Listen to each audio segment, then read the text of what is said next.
Hi అండి. ఎప్పుడైనా sweet తినాలనిపిస్తే ఇలా బ్రెడ్‌తో గులాబ్ జామున్ చేయండి. చాలా టేస్టీగా ఉంటుంది. నోట్లో వేసుకోగానే వెన్నెలా కరిగిపోతుంది. ఎవరైనా తిన్నారంటే మైమర్చిపోతారు అంతే. చేయాలో చూసేద్దాం పదండి. ముందుగా బ్రెడ్ తీసుకుని 4 వైపులు కట్ చేసుకుని 4 ముక్కలు చేసుకుని అదొక బౌల్‌లో వేసుకోండి.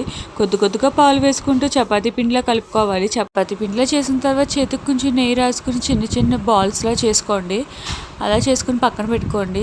ఇప్పుడు పాకం ప్రిపేర్ చేసుకోవాలి. ముందుగా స్టవ్ ఆన్ చేసుకుని ప్యాన్ పెట్టుకుని ఒక కప్పు పంచదార, ఒక కప్పు వాటర్ వేసుకుని లేత ముద్రపాకం వచ్చే వరకు మరిగించుకోవాలి. అలా మరిగిన తర్వాత యాలకుల పొడి వేసుకుని స్టవ్ ఆఫ్ చేసుకుని మూత పెట్టుకుని పాకాన్ని పక్కన పెట్టుకోవాలి. తర్వాత స్టవ్ ఆన్ చేసుకుని ప్యాన్ పెట్టుకుని డీప్ ఫ్రైకి సరిపడా ఆయిల్ వేసుకుని ముందుగా మనం ప్రిపేర్ చేసుకున్న బాల్స్ని అందులో ఒక్కొక్కటి వేసుకుని బాగా ఫ్రై చేసుకోవాలి. గోల్డెన్ కలర్లోకి వచ్చే వరకు ముందుగా ప్రిపేర్ చేసుకుని పెట్టుకుని పాకంలో వేసుకోవాలి.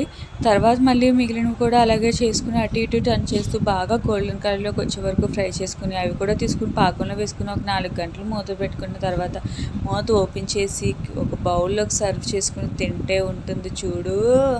అది మీరే చూడండి ఎలా ఉందో. నాకైతే చాలా బాగా కుదిరింది.